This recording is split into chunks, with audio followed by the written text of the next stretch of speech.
þegar kemur að andlegri heilsu að þá oft á tíðum erfitt að nálgast Guð þegar að við erum í svona andlegum dal eða einhverjum erfiðleikum og oft á tíðum ákveðin skömm sem fylgir því að einhvern veginn svona við upplifum okkur fjarlæg Guði og þá er erfitt að koma fram í bæn og bara segja hlutina en það sem við ætlum að tala um í dag nákvæmlega skrefið að gera það að koma fram fyrir Guð þegar að lífið ekki bara dansarrósum að biðja bænir sem ekki endilega í þakklæti eða einhverju jákvæðu að líka bara vera svona svolítið að garga fram fyrir Guði if you will og sérstaklega einmitt þegar maður á þeim stað þegar maður gæti eins og segir upplifað kannski skömma þegar maður ekki að standa sér nú vel eða maður heldur eitthvað sem maður kenna sem að það ekki endilega Nei, nákvæmlega en þá einmitt hefur hann að möguleika að hörfa eða að fjarlægast Guði, hunsan ekki leita hans eða þú hinn möguleikan sem að leita Guðs Akkurat þótt þú upplifir sársauka, efasemdir sekt það mynd sem að ég veit ekki hvort þessi byggða bók ekki eitthvað svona að hluta tilbyggt á sönnum atburðum en ekki fyllilega basically eða dæmisaga skulum við segja eins og nútíma dæmisaga kom út 2015, heitir War Room og í þeirri mynd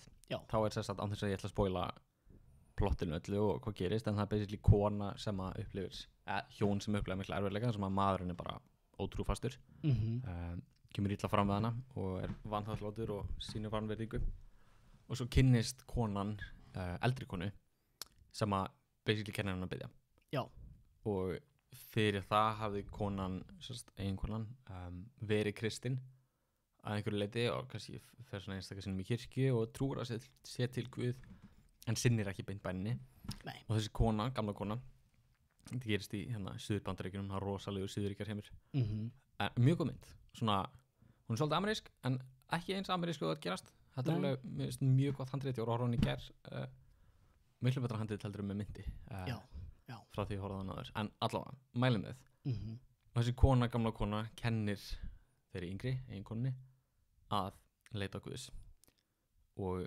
hún segir að sigrar koma ekki bara sjálfur sér eða fyrir tilvíðin það ekki einum bænu þegar maður að berjast fyrir sigrum og sem hún síðan gerir og ég ætla ekki að spoila myndinni en það bara myndin góður vitsburður og góð leksíum það hvernig Guð svarar og blessar þá sem að leita hans þegar upplifum erfiðleika sjálfsagt getur fólk upplifa erfiðleika og ekki leita Guðs og samt lagaslutnir af því að Guði náður hvort þið eða af því að þau eru bara heppin eða whatever en þú við getum gert svona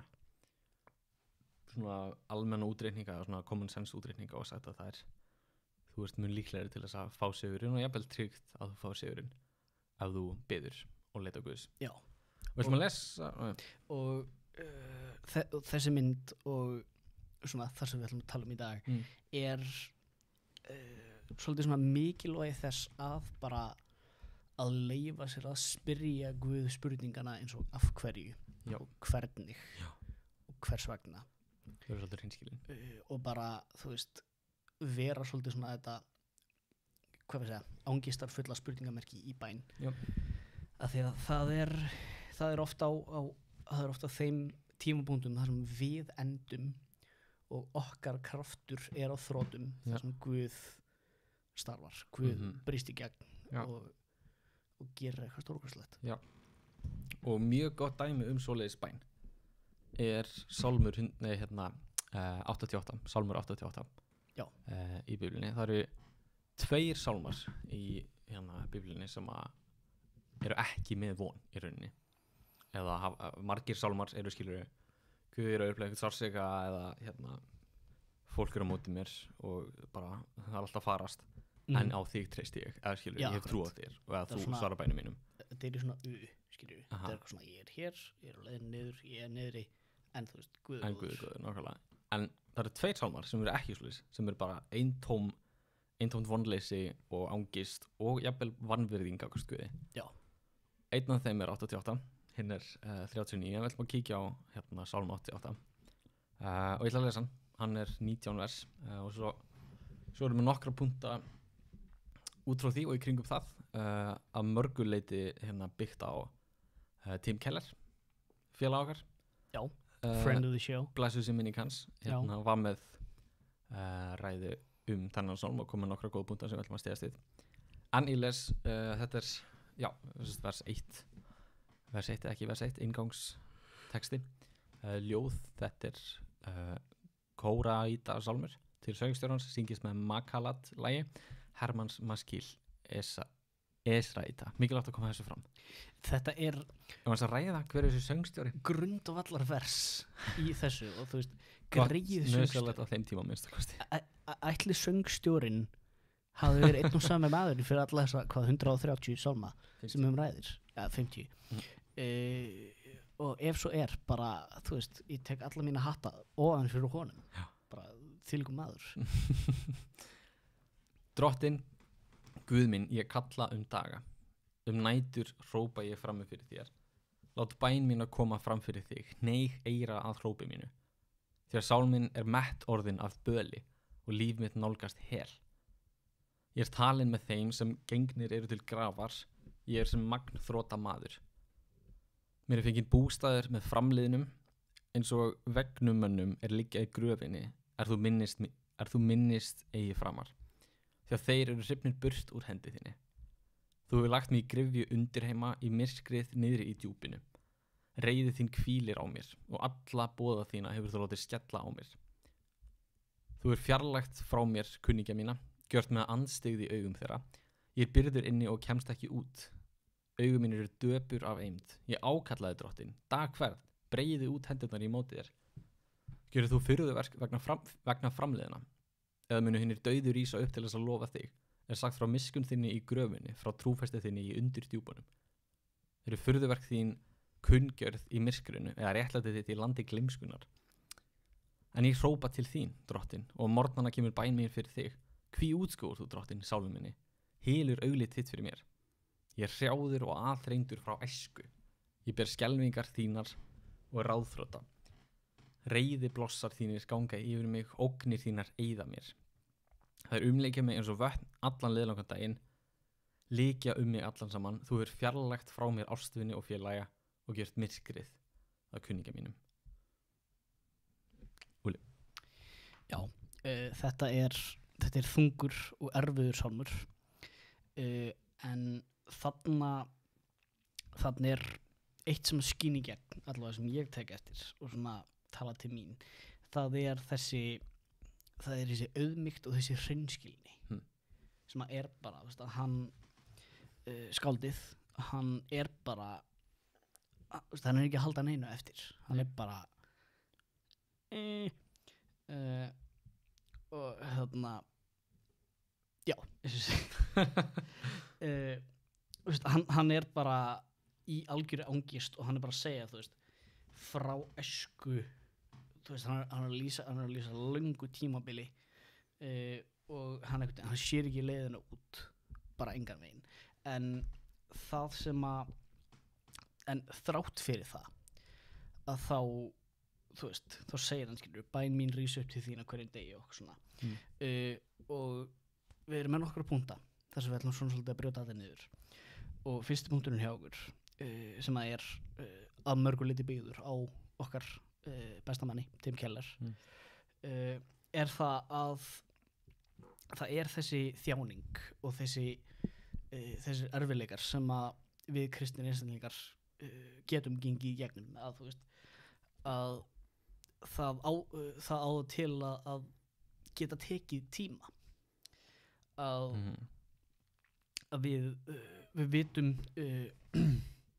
við vitum ekki vanda skáldsins í þessu tilfelli, en kannski er hann að horfast í augu við eitthvað varanlegt eins og dauðan Hann talar um það hérna, líf mitt nálægist hel. Hann talar með þeim sem eru gengnir til grafar, hann talar um það, þú veist, akkurat Guð, ert þú að hann hefur þess að þrágreinlega til þess að vitna um Guð eða gefa honum dýrð og eiginlega svona hæðist að Guði og spyr er í hérna undir heimanum í helvíti að þar sem að framleiðinir eru er fólk að vitna það um þig að getur þú gert eitthvað þar með öðrum orðum bara ég vil gefa þér dýrð en ég get ekki gert það ef ég dey þannig að einhver leiti er hann að tala um döðan og þannig að hann er og hann er þarna að vekja athygli á því þú veist að þrátt fyrir það að hann er að horfast í augu við langt tímabil eða jafnvel varanlegt eins og dauðan að hann treystir samt Guði að hann þú veist, hann er ennþá að biðja og hann er að leita Guðs og hann er að ströggla með þetta með Guði og frammi fyrir Guði sem er mikilvægt og leksíðan í þessu er að kristinn geta þjást um langan tíma bara og það er Biblían hún svona, mætti segja að Biblían væri svona að einhverju leyti rómantísk og raunsæ á sama tíma það kemur að bókmenntastíl eða skilur, hugsunarhætti en hérna er nú klálega raunsæ Biblían er ekki að reyna að selja ykkur eitthvað með því að fegra hlutina eins meira en þeir eru hún er bara, stundum er bara lífið þarna og það er einlegsja í þessum sálmi að fólk sem að tilheyri Guði það getur þjást langan tíma Akkurat. Og upplega mikið sálsöka og þetta líka, þú veist, eins og við tala um að Biblían sé raunsæ að Biblían er fyrst og fremst mikið af Biblíunum eru frásagnir af fólki sem er að gera sitt besta við að fylgja Guði og þú veist, auðvitað er lagabókstafur og ljóð og eitthvað svona en svo eru alls konar frásagnir af bara fólki sem er bara að gera sitt besta við að fylgja Guði og er bara, þú veist, er bara mannlegt og hrátt og þannig er með þjáningar er það að þjáningar geta versnað þegar þú ert með það í huganum að vilja losna alltaf og ekki þjást já, þú veist, að þeir eru alltaf með það bara eitthvað svona þú veist á morgun, skilur, eða ef ég gerir þetta eða eitthvað svona, þú veist, að þú ert að reyna þetta of mikið á eigin krafti og eigin mætti og kannski það líka að þér finnst þú ekki eiga þjást eða á sem sjálfsagt að berjast og hafa von og þú veist leita að hinu andstæða eða skilur, leitast eftir að losna eða hætta þjást en þessi, þjáning er mitt bara versnar og við höfum, ég á svona upplegað það að upplega miklu meira sálsöka þegar ég einhvern veginn sannfærum það að býst við því að ég þurfa ekki að þjást en það er Biblían ekki að kenna, þessi sálmur ekki að kenna Nei, akkurat, að það getur líka verið og er hellingsgildi í því að horfast í augu við það bara, þú veist, ég er í dal eða þú veist, eins og myndarenskir ég er í myrkum göngum getur við sagt, en ég veit það að ég mun einhvern tímann og einhvern veginn komast út úr þessu og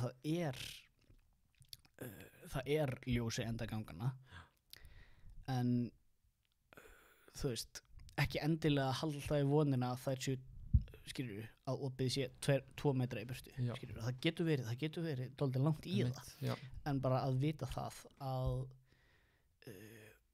hvíla í því að lausnin er þarna og þú munt lifa þetta af, þú munt komast út úr þessu ein mjög svona árum fyrir minn næsta punkt bara ein mjög svona kannski grafísk mynd upp á það hvað er mikilvægt að hafa langtíma hugsun að þú veist í myrkri á einhverju liti er bara gyðingar í útrýmingabúðum nasista það er held ég bara svona almenn staðreynd og ég er að lesa að hlusta á bók eftir Viktor Frankl sem heitir Man's Search for Meaning og fjallar bara hans reynslu, hann var gyðingur sem að lifði af Auschwitz og skrifaði bók út frá því með bara reynslunum sinni og leksíum og eitt af sem hann talar um er það að gyðingar sem að komað inn og töldu sér trú það að þeir eru lausir eftir einhverja daga eða bara nokkra vikur.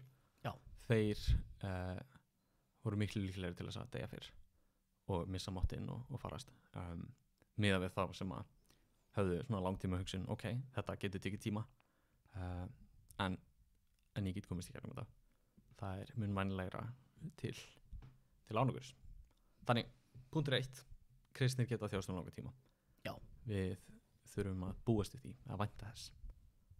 Og númer 2, myrkrið er líka besti staðurinn til þess að læra náð Guðs. Já. Já, hvað er með? Eins og ég kom inn á áðan að þá sem sagt er það oftlega þannig að þar sem að við endum þá byrjar Guð. Þetta er ekki algilt og þú veist, eins og segi, don't quote me on this, en það sem að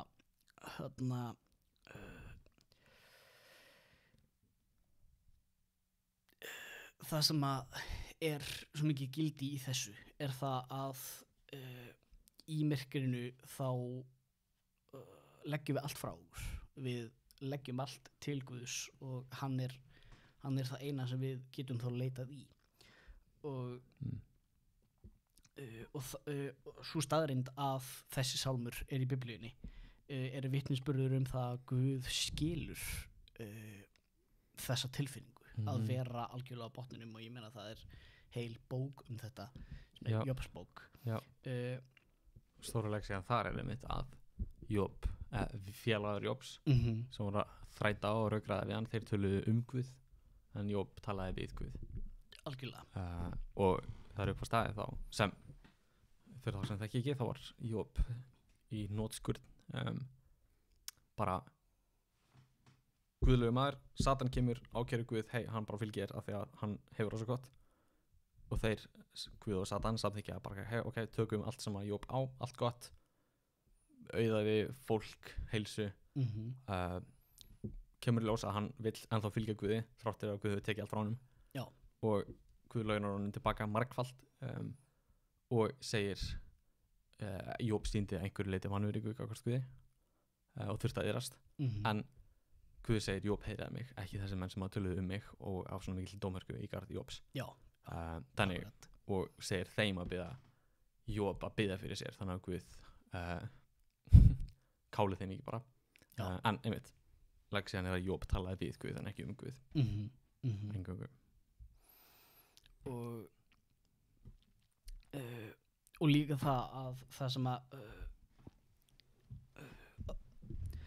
það sem að myrkrið kennir okkur og sérstaklega þau okkar sem höfum upplifað myrkara tímabil og komist út úr því, er það að Guð sér fyrir okkur, að Guð er með okkur, og þú veist að Guð er þarna. Já. Og það að þú veist, jafnvel þó að við upplifum hann fjarlægan, þá er hann þarna, og hann oft er auðveldara að sjá hans verk eftir á heldur en í mómentinu og hans nærveru og slíkt.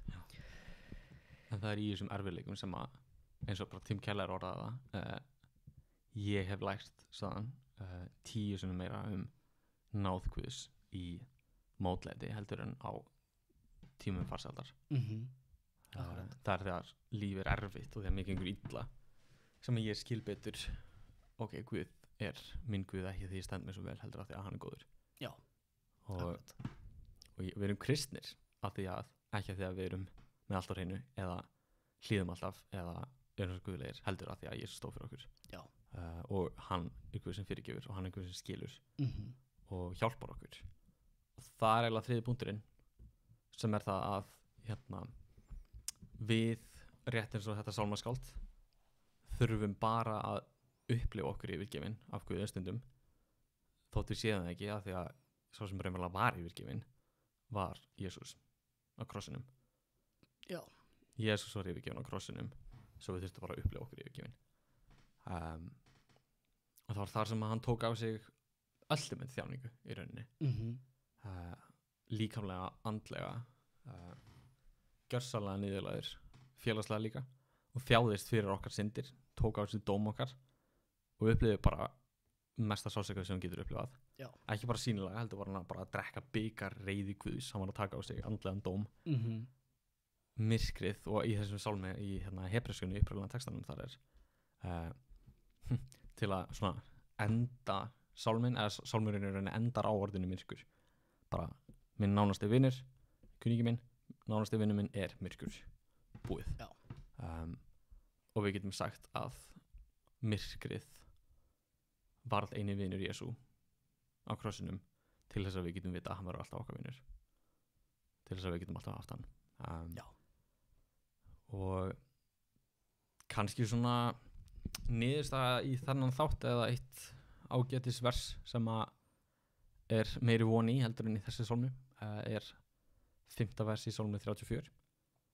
Þar segir ég leitaði drottins og hann svaraði mér, frelsaði mig frá öllu því sem hræddist.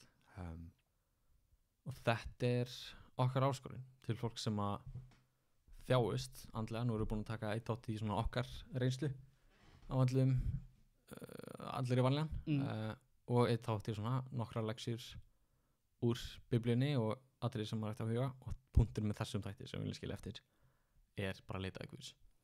Svolítil endurtekning að einhverju leiti á síðasta þætti, en bara sama hversu illa eða hversu vel okkur líður, réttu viðbrögðin er alltaf að leita að Guðs. Ef að okkur líður illa, koma þá í bæn og vera hreinskilinn. Þú veist, Guð jafnvel, hann heiðrar ljótar bænir að einhverju leiti. Það er ekki það sem hann vill fá okkur, frá okkur stanslaust kannski, ekki kannski alla daga, en ef við erum á þeim stað að það bara, við höfum ekki nema bara vonbrigði og efasemdir og vondar hugsanir að tjá, allavega að tjá það til Guðs.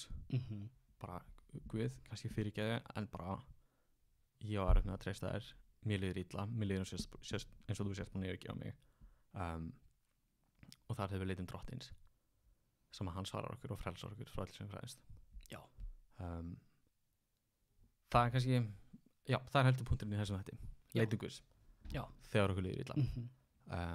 Og í næsta þætti ætlum við að tala um svona óbiblíulegri hluti. Við ætlum að tala um gildi þess að bara leita sér hjálpar. Við ætlum að tala um utan kirkjunar þar sem. Við ætlum að tala um sálfræðilega gildi sálfræðilega hjálpar og slíkt og svona fara svona svolítið akademískari leiðir heldur en við höfum verið að tala um hingað til. Og þannig að bara hlokkum til að sjá okkur þá. Yes sir.